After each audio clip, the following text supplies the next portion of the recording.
Hello everyone and welcome to day 2 of the 6-week Affiliate Mastery Challenge. So today we're going to go over media channels, ad types, various traffic sources, and an all-important term called user intent. But before we get into that, I'd just like to recap what we did yesterday. So yesterday we covered some of the basics of affiliate marketing, so the various entities involved, things like mindset and the way you should approach things to actually be successful in affiliate marketing, and some of the basics of the internet. So what I want to advise now is that every day or after each module, you go on and assess the tasks and resources that I've given you and review the actual video and speed through it and take notes and review any points that you're a bit concerned about or found relatively new. And the reason I suggest this is because of the concept called spaced repetition. So essentially we forget things, but the more we repeat something, the less likely we are to forget it. Seems relatively straightforward, right?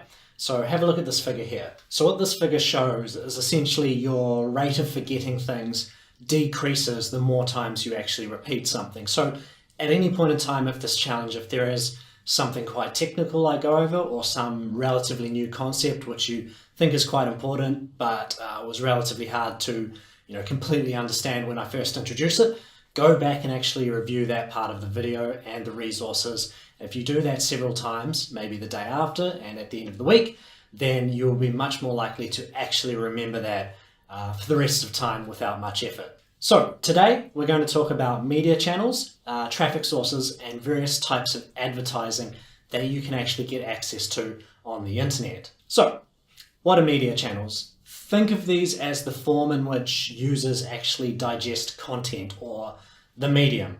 So there's various media out there. I try to classify them, or they can be categorized into various broader sort of classes.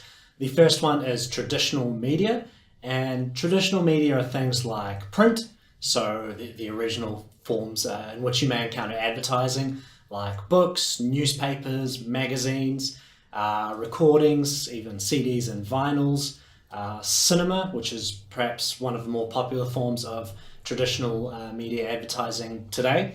Whenever you go to the cinema, you'll almost always see ads before your actual movies. Radio, probably less popular these days.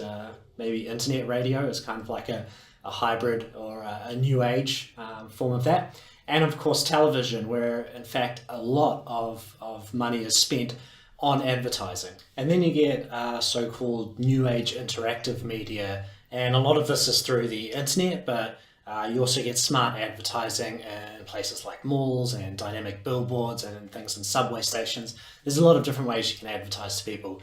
And I kind of consider this interactive media because there's some interaction with end users that can generally be detected, as opposed to a billboard or a television ad where if someone has some emotional reaction on the other end, you're generally not going to be able to detect that, whereas on the internet you can detect like a click or some interaction with an ad unit.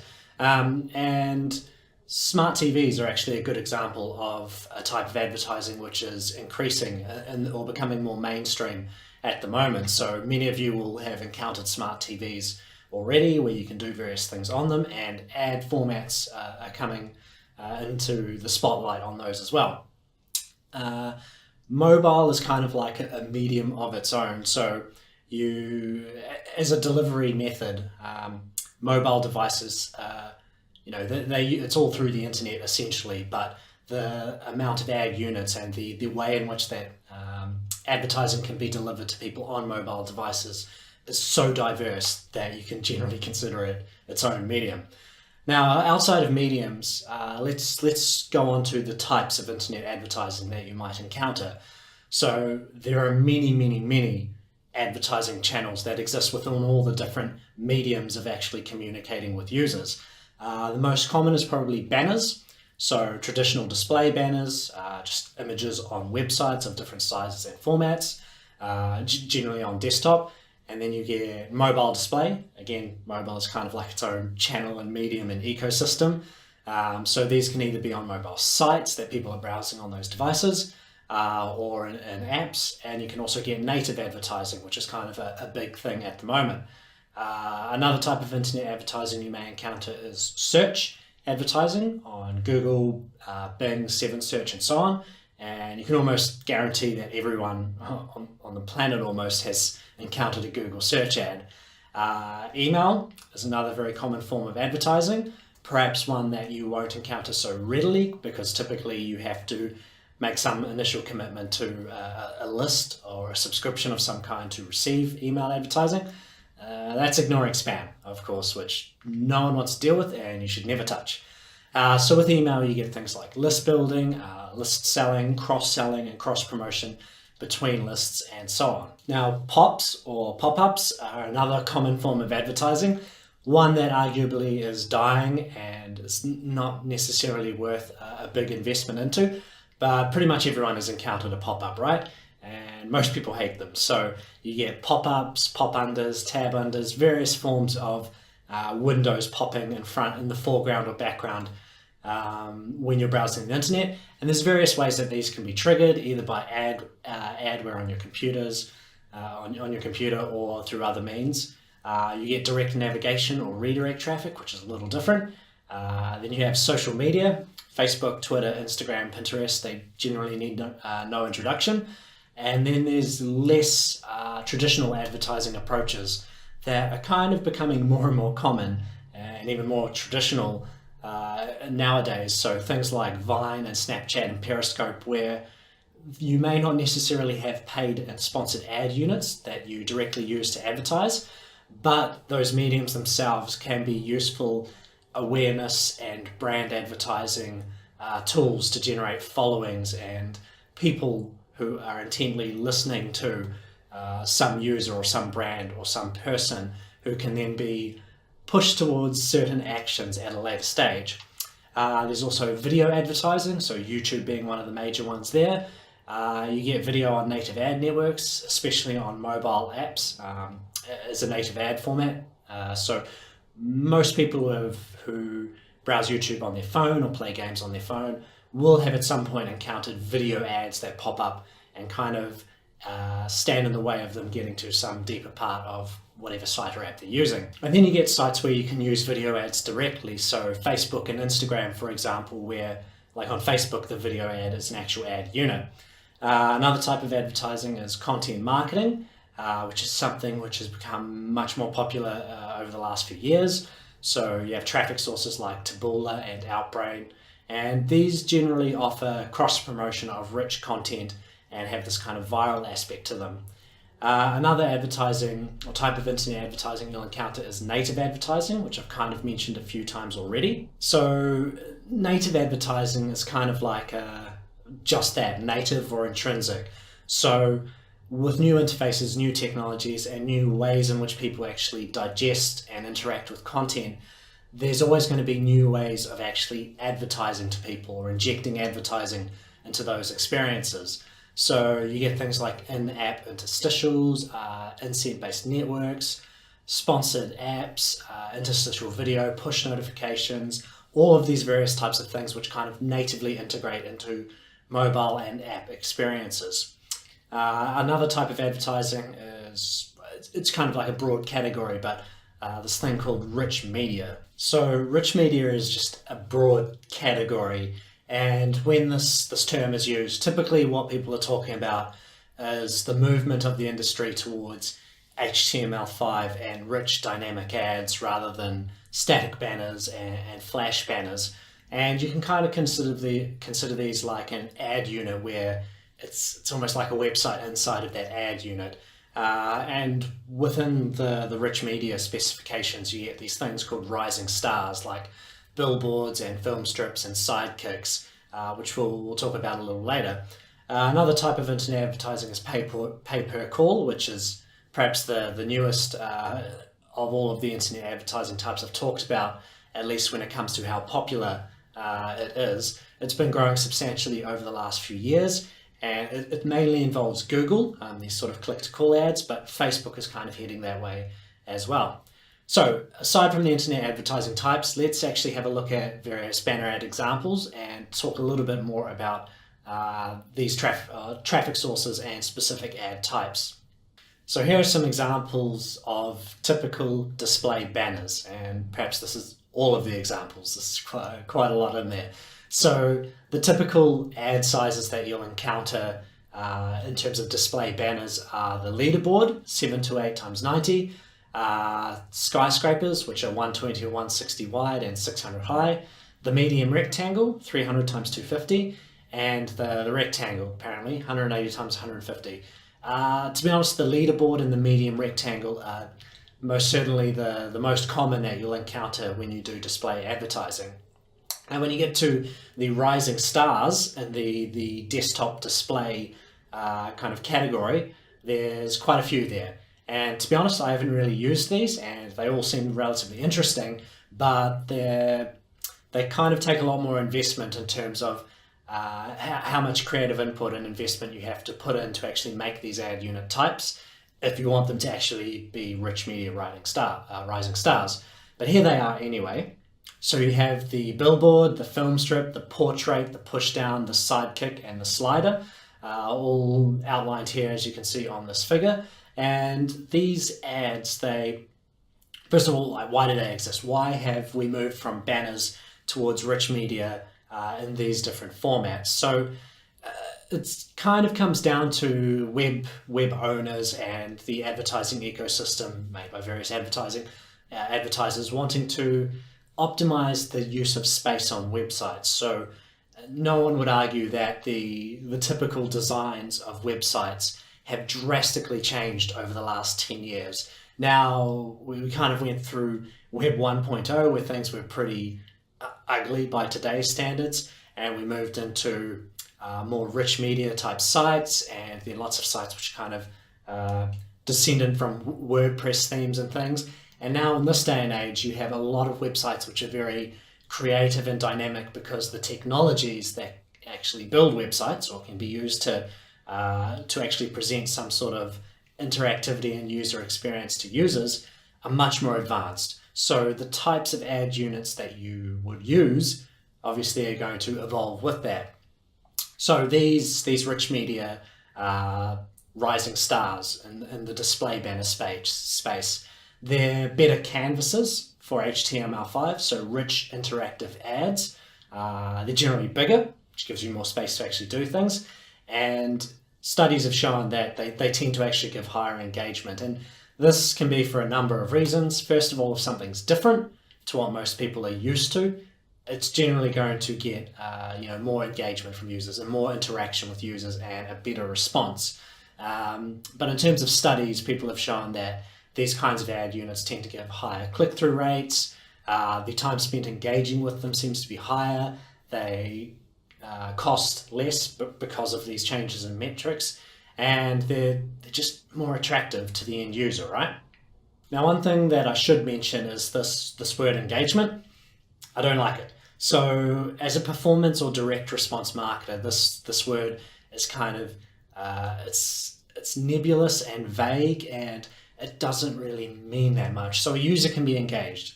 Great. They could be engaged on a scale from 1 to 687. Like, where do people lie on that spectrum? How does that correlate to how useful they are to me and their actual tangible value to me, how likely they are to convert? Hopefully you can see in that respect, this word doesn't really help you, the direct response marketer, that much. And in fact, the term, the actual definition of the term is quite poor across the industry. So there's a poor consensus there. And I've added some resources to this module about this concept, so you can check those out a little bit later.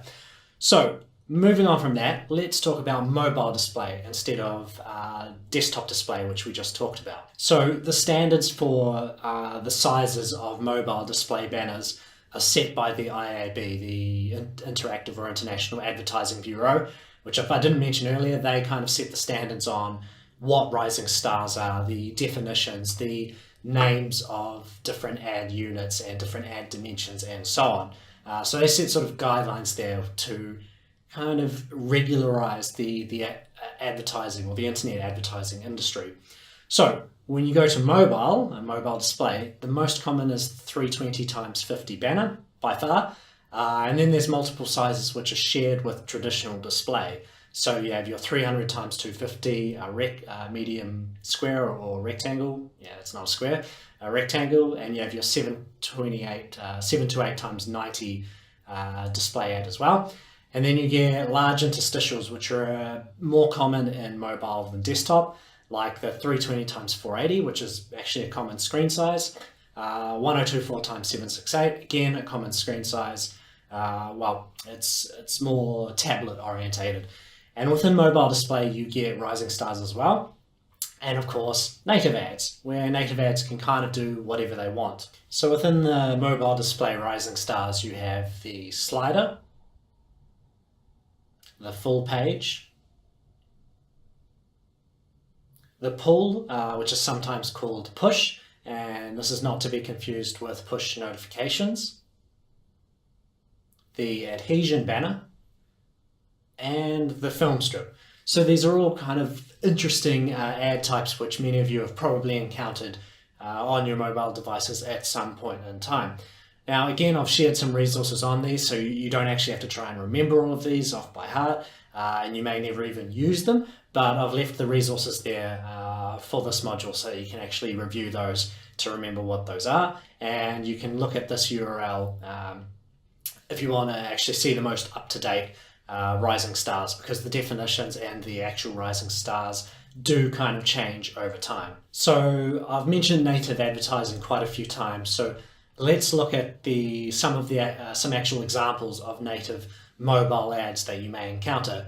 So these ad types are basically custom formats that have been built by certain ad networks. They're generally controlled by something called a software development kit, or an SDK, which is embedded in an app by a developer or in a site. So you as an app or a site owner would actually work with some ad network, and you would take their SDK and embed it in your system so that it can actually deliver ads natively within the user experience that you're providing.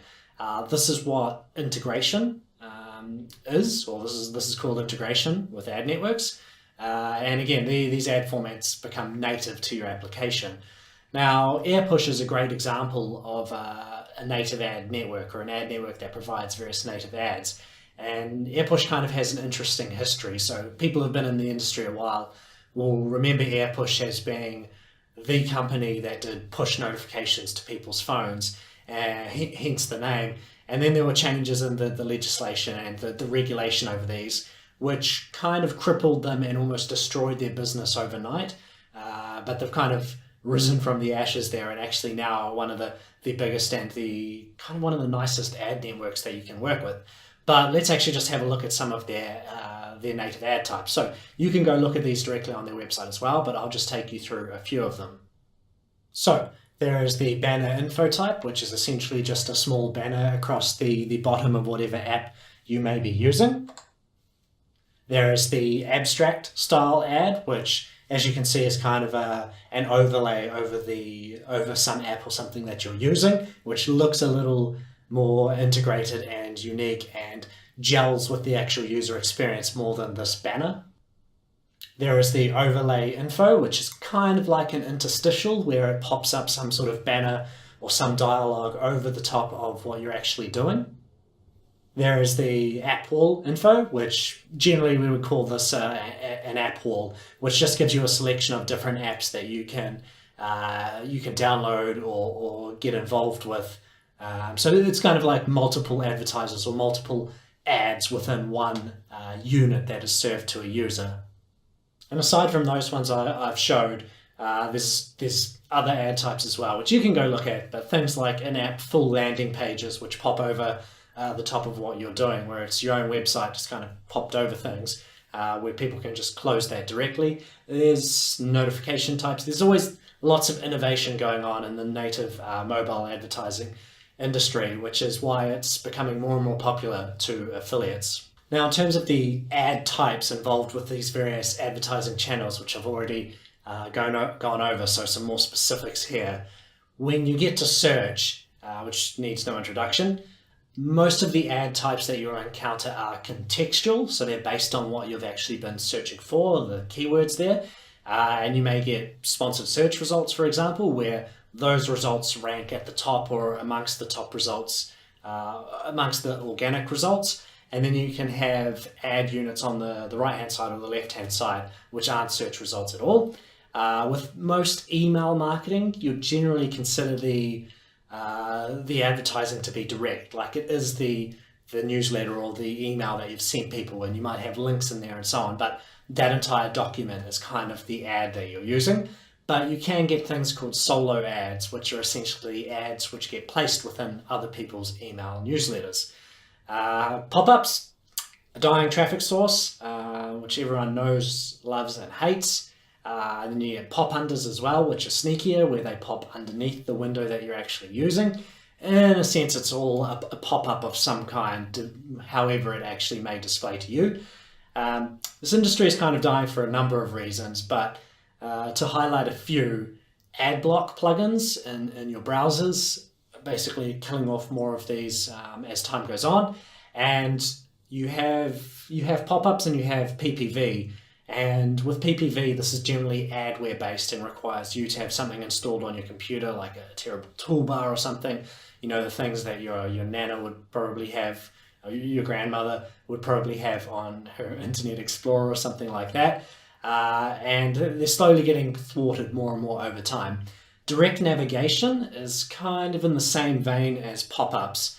And this is essentially where you load a site or you do something, and instead of going to where you want it to go, it actually redirects somewhere else. So it's kind of like, it's not a pop-up, it's you being routed somewhere else within the actual page or the tab that you're using. And this is called direct navigation, and it's a bit less blockable because generally your user action causes this to happen. So ad blocking something which the user triggered, which just to any plugin or any ad blocker just looks like you loading another page, is a bit harder. Now when you get to Facebook, virtually everyone uses Facebook, right? So everyone kind of knows the ad types there, even if they don't actually recognize that they're ads when they're actually being served to them. So there's a ton of different ads there, both on the right-hand side of your newsfeed and in the newsfeed, with variations depending on whether you're on desktop or mobile. I won't talk about these at all because we're actually going to go over Facebook much later in the course. When you get to Twitter, you have sponsored tweets. They may even have other ad types now, I'm not even sure. Twitter is kind of one of those traffic sources where it's harder to get into, but then when people do test Twitter, they tend to find it performs worse than the other advertising channels that they're using, and so its popularity is often declining despite their best efforts. But don't discount Twitter. There's always going to be someone making money there. Now with Instagram, Instagram has only recently become a traffic source that affiliate marketers can use. So Instagram, being owned by Facebook, is now part of the Facebook ad network. So if you have a Facebook account, you can actually attach an Instagram account and advertise on Instagram directly through Facebook. Pinterest is another good example. Pinterest is a huge site, especially for certain demographics. And the ad types there, well, initially there really weren't any ads. People were trying to make money there by being a user and posting images, having people follow them, and just having links in their actual images and things like that to push traffic off site. I believe now they have sponsored ads in stores of some type. I'm not entirely sure, but it's not really a mainstream source. And to be honest, I haven't heard of anyone really cracking Pinterest. And this is probably because the ad types that they allow and the advertisers that they allow into their platform are kind of quite regulated. But on the bright side, the average revenue or purchase, the amount of money that users referred from Pinterest actually spend on retail sites is generally quite high. It's generally higher than Facebook and many other sources. So it is potentially a great traffic source for certain demographics and for certain verticals. Video. So video is an absolutely huge entertainment medium, and it should come as no surprise that YouTube actually does more volume than any other site on the planet in terms of actual internet bandwidth. I think there's something like over 6 billion hours of video watched every single month just on YouTube. And within YouTube, there are a lot of video ad formats available. So there's in-display ads, which appear inside search results. There's the in-stream ads, which you probably find the most annoying, which come at the start of every video, and it takes a while before you're allowed to skip them. There's call to action overlays that can go over videos. There's companion banners, which can go on the right-hand side of the actual site alongside some sort of video, and so on and so on. There's actually a lot of different ad types in there. Another form of advertising you'll encounter is content marketing, like Taboola and Outbrain, which I mentioned earlier. But more generally, you get things which are very article focused. So things like you'll encounter on Facebook, where there's this article that's been shared where it says something along the lines of, some sort of very specific headline template which just works, and they know it works. Like, she gave something or other to a homeless man. You won't believe what happened next, or you have to see what happened next, or I completely lost it at 2 minutes, or what happened at 37 seconds was amazing, like all those kinds of things. These tend to have very clickbait type titles and really appeal to going viral. So these are the things that just do go viral. So this is highly digested content which is very headline driven. You get a lot of sharing, a lot of social proof and social sharing, and people sharing it with friends and tagging each other. And this kind of dynamic has helped companies like Upworthy and BuzzFeed and sites like Viral Nova become absolutely huge. I think the guy who built Viral Nova sold it for tens or hundreds of millions of dollars at some point in recent history. And then you get sites like Taboola and Outbrain, which basically allow you to promote content from other people's sites. So you might have some blog article, but then at the bottom you have links to other blog articles and other sites and other content. It's essentially cross-promotion of media that appeals to the people who are already digesting this media and reading these types of articles. So this is probably a bit much. Like, I've probably talked enough about various ad types and things, but we're really only scratching the surface of what kind of advertising you can do on the internet. The amount of things available to you, the amount of ad types, the amount of ad channels is really just absolutely stupendous. And the ad types that you can actually use can be universal, or they can be specific to the type of medium or the type of traffic source that you're using. And it's great to just have a general understanding of what's actually out there and kind of vaguely know about the different media channels, the different types of traffic, the different types of ad units and things like that. Because again, we're kind of building a fundamental broad knowledge and a broad skill set to help you in your affiliate marketing endeavors. Now, in terms of actual traffic, where most traffic can be measured in terms of like impressions or views of an ad, in terms of who actually provides a large number of impressions and the largest amount of advertising inventory and volume on the planet, there are several big players. So Facebook is kind of an obvious one. Almost everyone's on Facebook. They have ads all over their social platform, although they do try to limit the amount of ads that users see because Facebook values user experience more than anything else. That aside, they generate about 2 to 3 billion US dollars in ad revenue per quarter. Google has various advertising properties in real estate. So they have search, they have YouTube, they have the Google Display Network, which is banners and various things. Compared to Facebook, they actually do a lot more revenue. Google is huge, and they're actually a publicly traded company, which means you can look up this information directly. And if you do look up this information, and here's just a slide showing the information I looked up recently, you can see that over the last quarter, they've essentially done close to around $17 billion in advertising revenue, which kind of dwarfs Facebook a bit. But to be fair, the various advertising properties that they own can kind of be a bit more focused on advertising. They have more of them. They have a broader user base, so that's only fair. But Google essentially does 17 billion in ad revenue per quarter. Now, aside from those big solo players like Google and Facebook, the next biggest market or channel I would think would be general display and banner space and the type of advertising you get through media buyers. So typical banner space on websites is actually managed by a lot of exchanges and networks. So you get companies like Rubicon, OpenX, DoubleClick, Smarto, exchanges that actually control or access a lot of the banner space across websites all over the internet. Now, in terms of the largest players there, I don't think there's actually an authoritative list out there, but if you were to kind of do your research here, you'd find various big players, and I found a list which is kind of convenient from Quantcast, which I'll show you now. So you can see Rubicon is listed as the top here in terms of the actual number of people that are reached. You have other ad exchanges there which are well known, like OpenX and AdBlade, and so on, but there's various big players that aren't included there. So AppNexus, for example, DoubleClick, Right Media, which I believe is now called the Yahoo Ad Exchange. But in any case, it doesn't really matter too much who's the biggest player here, because whenever you're doing banner and web advertising, typically you work with a lot of exchanges and a lot of different inventory management systems, because you want to get access to a lot of stuff and no one owns all of it.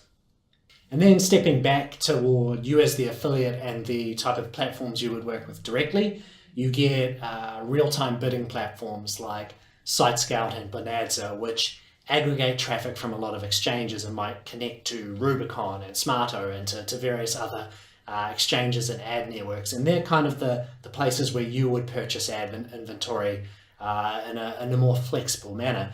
But I'll talk about those a bit later, not right now. So we will learn a bit more about those kinds of ad platforms.